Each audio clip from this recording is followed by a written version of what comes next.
Today I'm speaking with M. Capito. She is a therapist who's going to talk to us today about a couple of specific problems that people encounter in divorce and child custody situations.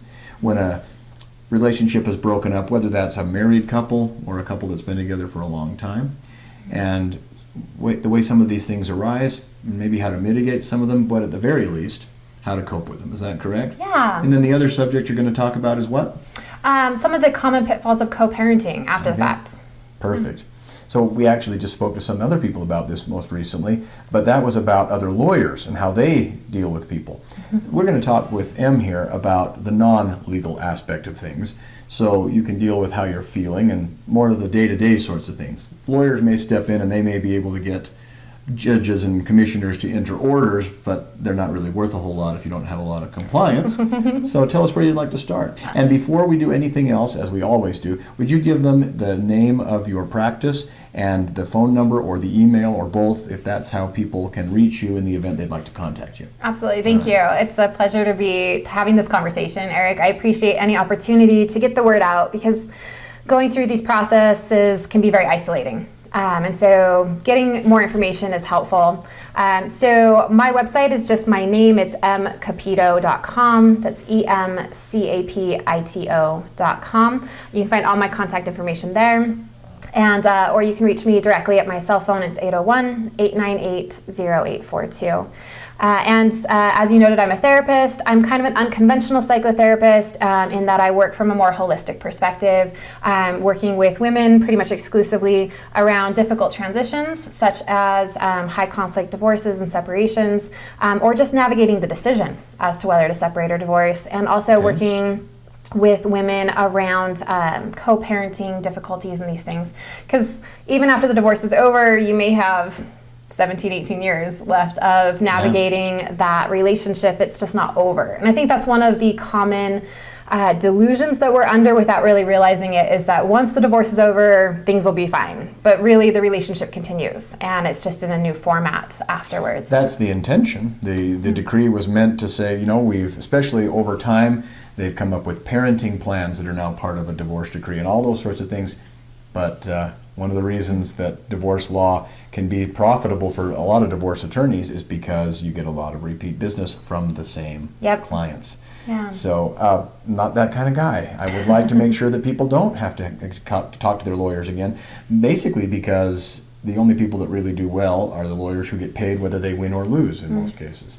Yeah. So I'm glad to hear this, and these are words to live by simply because your lawyer can only get court orders, but they're no good if the other party's not going to cooperate and not going to comply with those court orders. If you can get someone to cooperate with you voluntarily, you're going to be a lot better off personally as well as your kids. Absolutely. Where would you like to begin? What are the problems that people encounter that they probably don't anticipate? Well, I think realizing that you are typically really isolated, and we often don't realize that our family and friends are typically too close to the situation and to us to provide much support. We often neglect reaching out for help because we feel like it's a private matter, especially in Utah. It can be kind of that culture where you don't talk about your problems, you don't talk about what's going on, try to just do it on your own. And so recognizing that this is a very isolating experience to go through and reaching out for support early, whether that's a therapist, a support group, reaching out to friends who have been through divorce, making sure that you have your own personal network of support while you take each of these steps. But I don't have a lot of money. What if people say that? Yeah, there's always options, right? So if you have insurance, therapy is typically covered even in these situations. Support groups often range from $10 to $20, $30 a session, pretty affordable. That's important. I'm glad you brought that up because a lot of people don't realize that they may have benefits through their insurance already. Yeah, absolutely. And I'm glad you mentioned also that even if your insurance may not cover that or you have needs beyond what your insurance covers, you can do group therapy sessions that are relatively inexpensive, as long as you're willing to meet with a group of people.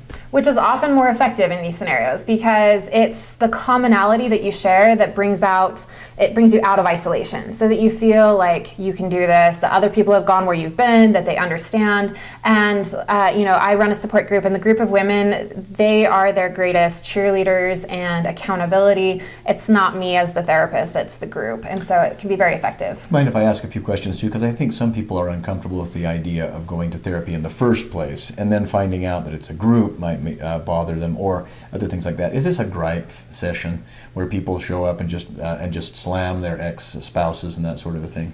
There can definitely be venting, but it's a proper place to vent, right? Whereas if we don't get that out of our system, the way that our co-parent or our ex is impacting us, it comes out in text messages, in emails, in all of the things that you have to deal with after the fact in trying to dig clients out of the holes they dig for themselves. And so I think there is venting, but at the same time, the group culture holds that accountable to say, yes, that's horrible, and your feelings are valid, and yet at the end of the day, your kids come first, your mental health comes first. We've never met before we sat down and talked, but what she's saying is absolutely spot on when it comes to venting is necessary, but in the proper place and at the proper times, because if it does come out in your written communications or today when you can just turn on your smartphone and record every word and every image, yes. People a lot of times will be their own worst enemies. Absolutely. I've seen multiple women lose custody of their kids because they were threatening in their verbal communications or came across threatening and the partner got video of it. And even if the partner did much worse behavior, it's all about who shows up with the documentation at court. Yeah, because it could say, oh, well, I was only doing what he or she had done already. Well, you don't have any evidence of that, and this person denies it. Yes. Okay. Yeah. Well, so it's not just a gripe fest, because I know there's a lot of people that say, no, I don't really want to just go and complain, or I don't want to listen to other people complain. Right. But there is a place for being able to, a safe place where you can express your feelings, express your frustrations or your fears. What else? Yeah, well, I think in these group sessions or in therapy, either way, when you're going through this type of a transition, it's a huge opportunity and a need, in my opinion, to do your own personal development, your own work. Not only are you mitigating negative reactivity to the stress that you're under, which especially if there's kids involved, is so critical so that you're not bleeding out your emotional stuff onto your kids, but also a relationship is ending and you've been part of that relationship, especially if it's been a long-term marriage for so long. It's rediscovering who you are outside of that relationship and learning how to do relationships better going forward, because the rinse and repeat of divorce is gnarly. Yeah, in fact, we were just talking to somebody recently about, the remarriage, as according to Samuel Johnson, is the triumph of hope over experience. Right? But, remarriage can be a wonderful thing for a lot of people if they can just make sure they don't make the same mistakes. Absolutely. Learning about yourself, being open to realizing that it takes two to tango. You brought your own stuff to the relationship, your own pieces that played into the puzzle that ended up in divorce or separation, and that none of us want to repeat that in the future. We want to remarry or find a new partner and be with them in a peaceful, healthy way that lasts as long as we both decide it's going to last. I'm going to ask you a question that I know you didn't anticipate, because we don't we don't script this or anything like that.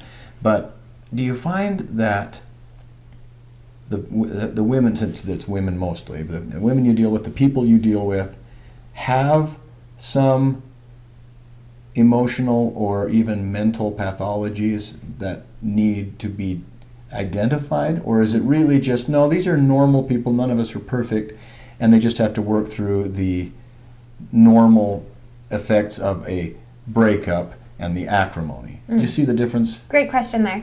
I work with women across the spectrum as far as divorce and separation or any kind of transition, but I particularly specialize in high conflict divorce and separation.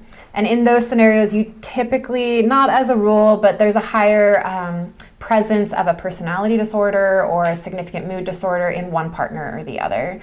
And when you have that presence there, there's typically more trauma on the other side. And so there's a lot that often needs to be addressed in a high conflict situation. And I think we get wrapped up in the chaos and the to-do list of, I need to call the attorney, I need to do my financial reporting, I need to do this, this, and this.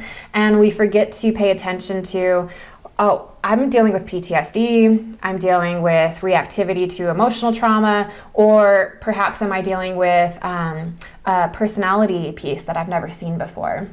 And so I don't personally specialize in working with, for example, narcissistic personality disorder or borderline personality disorder, but those things definitely show up more frequently in high conflict divorces. And when you get in the group setting, is it hard for both kinds of people? So you've got people that are mentally healthy, dealing with other people were like, that's not my experience. They're like, this is hard, but no, I'm not dealing with that, and I don't feel like this, and I don't feel so paranoid, or I don't blame Is that how do you deal with that dynamic if that comes up? Great question. I screen all clients before they enter a group because the group culture is so important. It needs to be safe. And so there's a screening process to avoid bringing personality disorders into the group because that's a very different treatment protocol. And so that usually weeds that process out, but occasionally someone does get through the screening process, show up in group, and present with some significant other pieces. And in that case, I simply refer them to work through individual therapy first instead of being in the group setting, or in addition to, depending on what's presenting. Okay, so that's good to know. Now we kind of know what the group you deal with consists of. And so do you want to talk about what the recurring problems you see are and then how you help people through those? Is that a good place to go? Yeah, definitely. Well, I think with the initial separation, I see a lot of just kind of unrealistic expectations, right? We go into this thinking, our partner's going to be different after the divorce, but you married a person, not just the person inside your marriage. And once we remove the motivation of staying together, there's usually less motivation to be cooperative and respectful. And so I think a lot of times things get worse before they get better, and people don't expect that. They hope that the divorce will be finalized, and so they have to just deal with this, 3, 4, 6 months, sometimes much longer, period. And then once the judge signs off, things are going to be okay. How many people are surprised that this didn't finish up in 2 months? Many. Yeah. I think now, the reason I bring that up is because I've been doing this for so long now that it doesn't surprise me that it takes so much longer. But folks, it takes a lot longer if it's a contested divorce. Even an uncontested divorce, if you don't have all your ducks in a row, will take a long time. Yeah. So maybe some of you watching will at least be inoculated against the shock of, it wasn't done in 4 weeks? It's like, no, not even close. Okay. Yeah. So they deal with that. Well, and I think too, that goes into like this delusional thinking of, here's the law, here's what I'm owed, right? These things that are just going to be givens, but they're not, right? Because you can contest anything. And when you are looking at a divorce that goes to trial, I mean, there's just so much unpredictable pieces at play there. It's, people come into it thinking, okay, well, we're just going to split everything down the middle and 50-50 with the kids, and that'll just be it. But it can go so many different directions that are outside of your control, and it can, obviously, if you go to trial trying to force certain things, it can cost a small fortune. Oh, yeah, because it will take so long, and there's so much working. You said something else that I thought was interesting, and that was that once you realize, I'm going to be free of this person and this relationship at some future date, they immediately say, well, now all the things I used to do to accommodate and get along with this person just go right out the window. And I would guess, is there an overreaction to that? Kind of like, I'm going to be defiant. I'm not merely going to just write this person off. I'm going to be defiant. I'm going to be rebellious. I'm going to just, kind of that sort of thing. Yeah. Is that normal, or is that common, or not? I think it's common on both sides to deal with our emotions poorly in that stage of the game, because we've often been white-knuckling it through all the way to that point where we finally decide to depart. And some people have separated multiple times before they finally get to the final separation, so there's a lot of like, is this real? Am I really committed? Or the partner thinking, is she really, or is he really leaving? And I think the partner being left seems to be more of the, once I know this is actually happening, being pretty reactive, but it can be on both sides. And I think that's one of the common pitfalls, is going into this disrespectful place of, well, it doesn't matter, I'm just going to treat you however I want now. I don't really have a responsibility to you as a spouse or as a partner anymore, so I can just treat you like a non-entity or something like that. Yeah. Yeah. And then you're saying the reaction that you get is what? Just obstreperousness, or why should somebody not do that? Why not just say, that's how I deal with it? Yeah. Well, first I would say, it's realizing that you're doing this for a reason, and it's because you have unresolved trauma, grief, anger, stuff. And so really, really helpful to get into therapy, work through that stuff so that you're not bleeding out over other people, because that's not who you authentically are.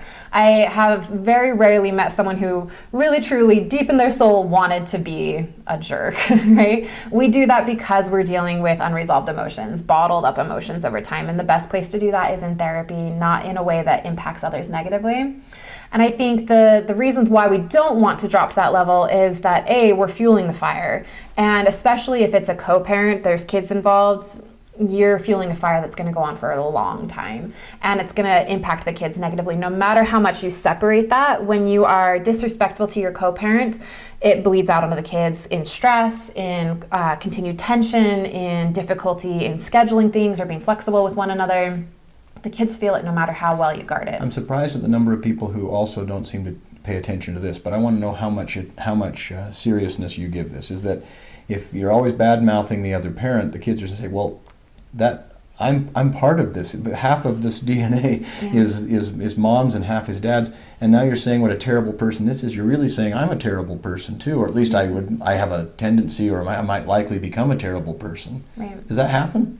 Well, absolutely. We know that. Because it sounds good, but sometimes I wonder if it's really kind of CBS after school special. Right? Yeah, I mean, I'm certainly not a child specialist, but I think it's just a natural common sense piece that when you badmouth a child's parent, it's giving them insecurity at the very least. And more than anything, we have to put our own emotions aside and trust that our children have to go through their own reckoning. Every child does. We all did it with our parents. We have to reckon with the reality of the flawed human that raised us, and that hits in around teenage years, right? Which is where we start rebelling.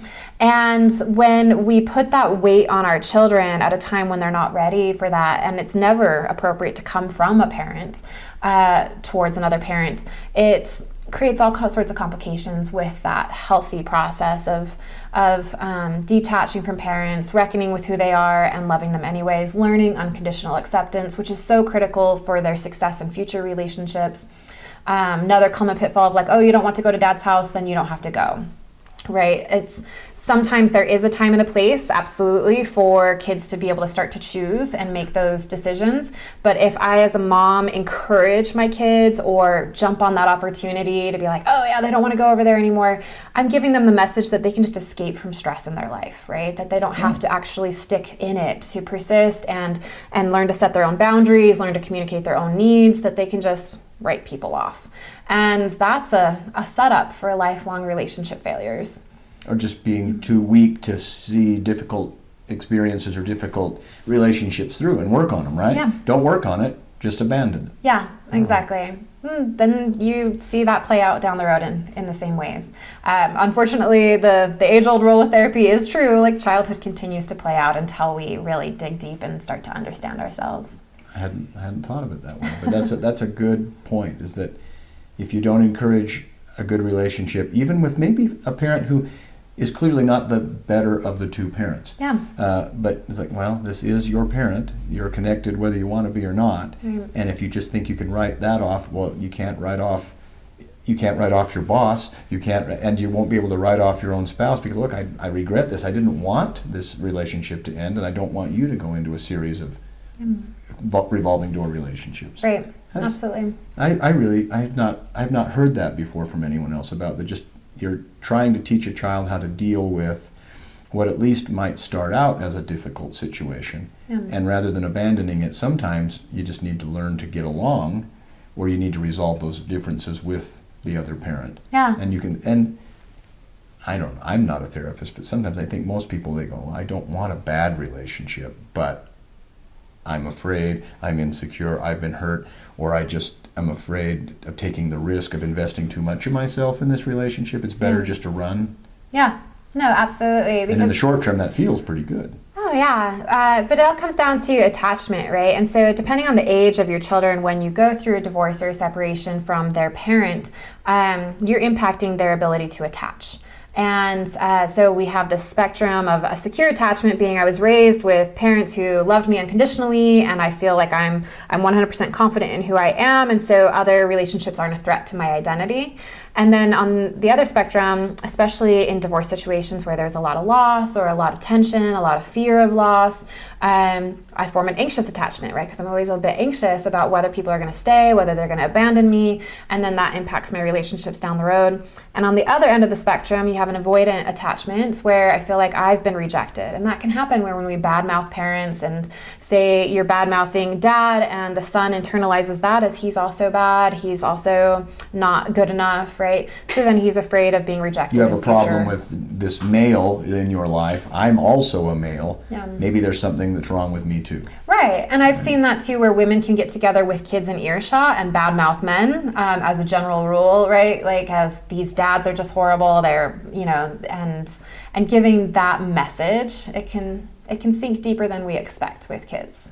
How long do you meet in these groups? And you do more than one kind of therapy, is that correct? You have individual therapy appointments that you'll make as well as group? Yep, individual therapy, and then I run currently one support group for women going through high conflict separations, divorces, co-parenting situations.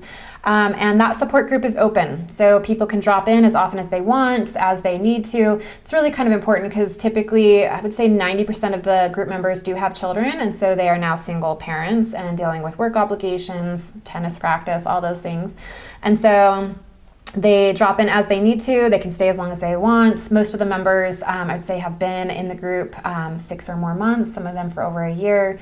And that's the neat part, I think, for other newer members, is they get to see that there's hope at the end of this really chaotic moment, is that it does get better as we improve ourselves. But that's the thing, is the court isn't going to fix it. Your ex is probably not going to change. It's you. I think also that, you've been doing this for a year? Oh, okay, so I don't feel bad if I haven't resolved all of my problems in 3 months after the divorce.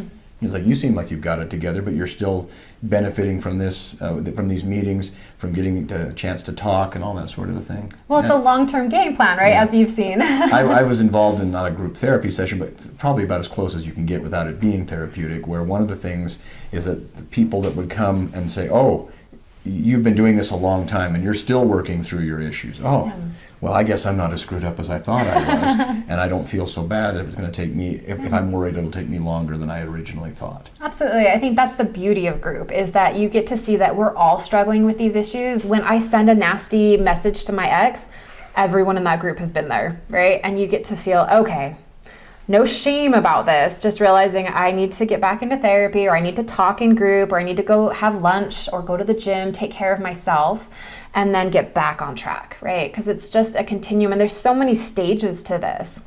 You've got your initial decision to separate, which most of us do alone, and that can be so problematic as far as preparing effectively for that whole process, emotionally, financially, all of the different pieces. You have the divorce itself, which, as you know, can take years, but hopefully only months, but preparing for that, having realistic. It could take less time if some people would realize you are your own worst enemy. Yes. And you are making this difficult for this to work its way through the court. Now, I'm not suggesting that you have to make sacrifices and you have to be the sacrificial lamb, but there is something to be said for, you got to know what the limits of the system are. You have to understand that this system is not going to vindicate every wrong that's been done to you. Or any. The system doesn't give you justice. It doesn't. Yeah, that's true. I think it's a myth that we hold on to. And if people would understand the limitations of the system, then they would go through it more quickly. They'd understand, okay,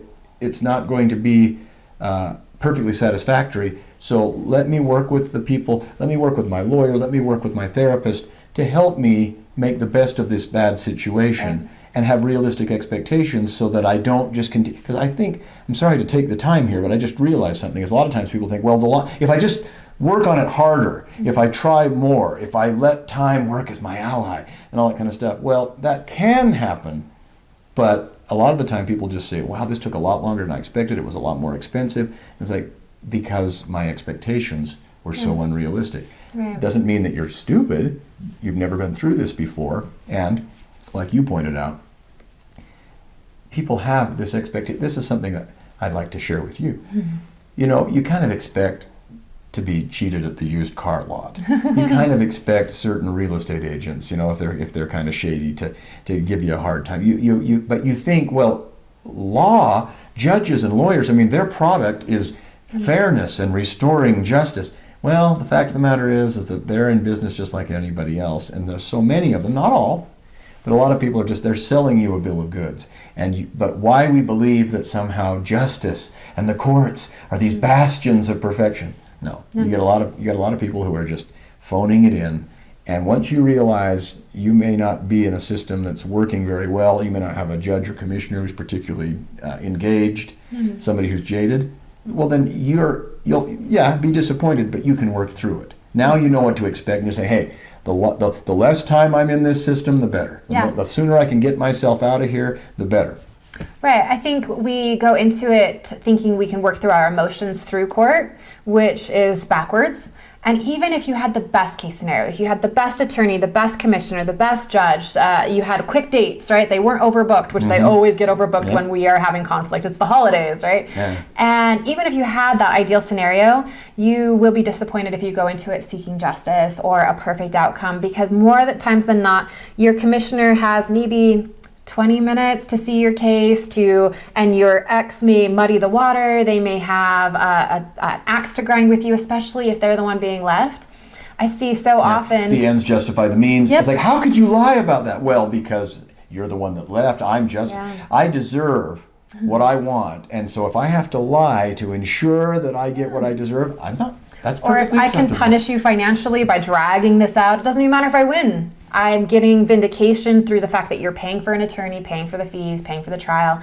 It's very common. And so I think realistic expectations is if your ex is behaving badly in your marriage, they are going to behave badly in your divorce. And if you fuel that fire by bringing your emotional baggage into court, into text messages, into your expectations, you're only in for a world of pain and disappointment. It's really about radically accepting, this is the partner I chose, this is the partner I have to deal with. Hopefully, if I don't have kids with them, then it will come to an end. But if I do have kids with them, it's never going to come to an end.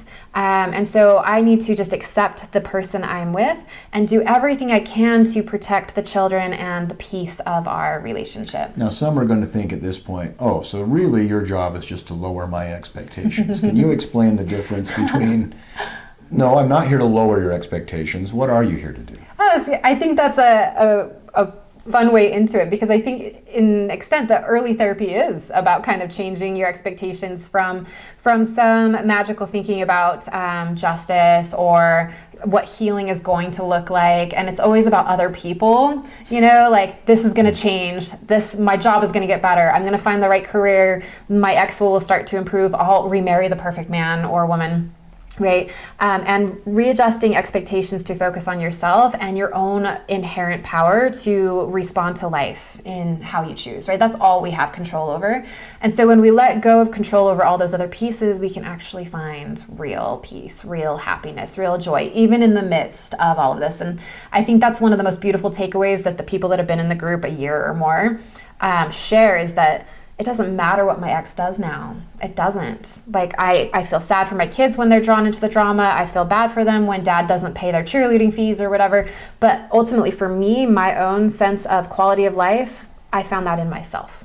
And that's the key. And that's the ingredient for a healthy relationship in the future too, when you do get remarried. But do I have to realign my chakras and do all this kind of stuff to get there? I mean, there's some people that might feel like, I'm not accustomed to this. I was kind of told to be self-reliant. I was told that, you just have to grin and bear it or grit your teeth. What do you say to those people that feel that way? I was one of those people, as you might have guessed, because I can express that, right?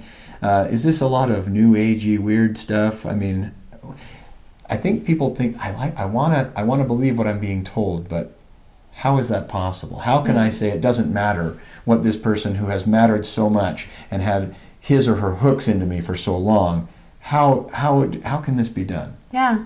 Well, and the how, I think, depends on the person. You have to find the right person for you. And I think that's one of the things is people will see a therapist like they see a doctor and think, well, they've got their certifications, their board, approvals and everything, and so they should be able to give me my flu shot, right? But therapy's different. And so it's all about what works for you. If you're into chakra healing, then you probably want to look for a Reiki practitioner or a therapist who's also a Reiki practitioner.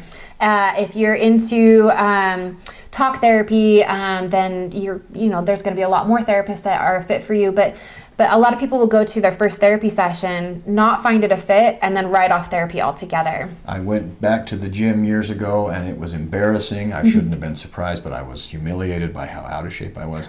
And I realized, oh, this doesn't work. This is silly. Well, and I had to have the humility to say, no, it's because you haven't exercised for years. Yeah. And I went back saying, well, okay, time to face the music, time to realize that there's a price to be paid.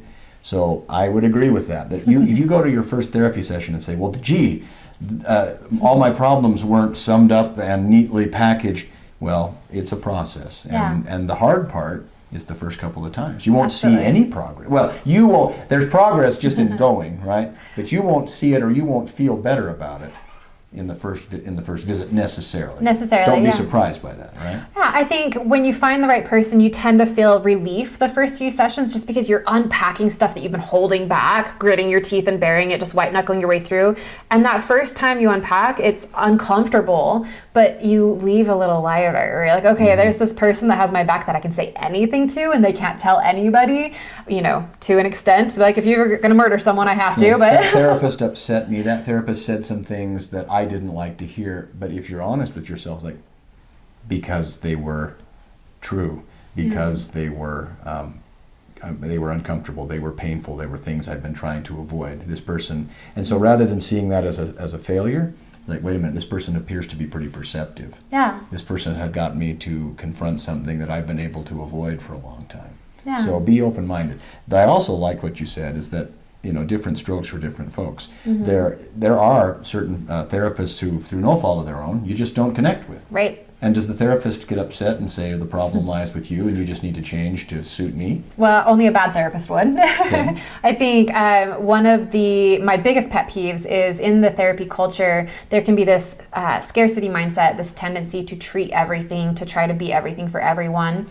And so, unfortunately, there are a lot of mediocre, I think this is true in every industry, there's a lot of mediocre attorneys out there. I would agree. There's a lot of mediocre therapists too. And so it's being persistent, getting referrals, really reaching out.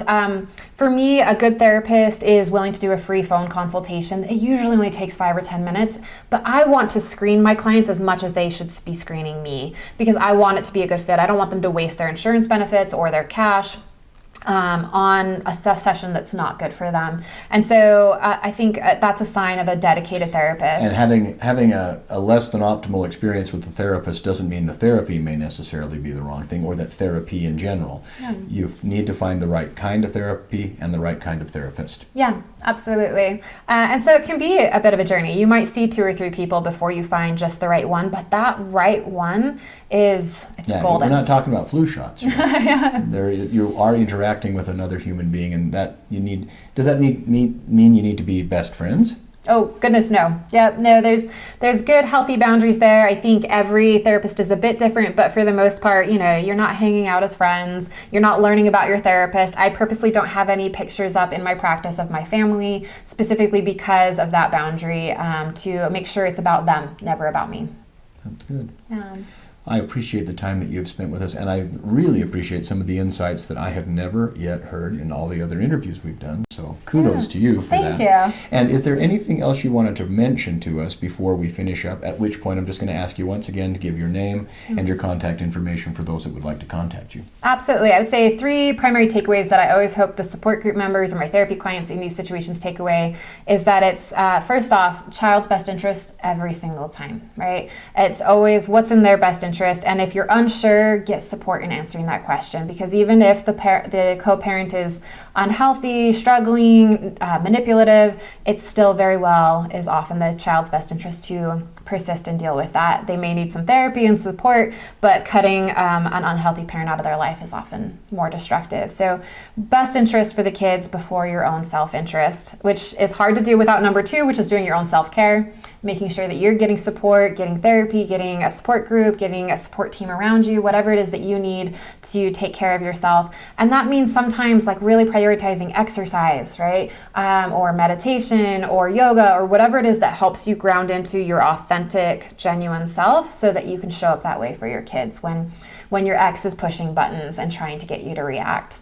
And then third is just realistic expectations. Court isn't going to save you. It's not the place for justice. And honestly, it's really forgiveness is for you, and that peace comes in time so that, you don't have this person antagonizing you for up to 18 years. Thank you so much. Let's get your contact information as we finish up. Absolutely. You can find out more about me and engage with events, therapy, support groups, whatever it is that you would like to at my website. It's mcapito.com. Spell that for us, too. Yeah, EMCAPITO.com. And my direct phone number, if you want to text or call, 801-898-0842. Thanks so much. Yeah, thank you.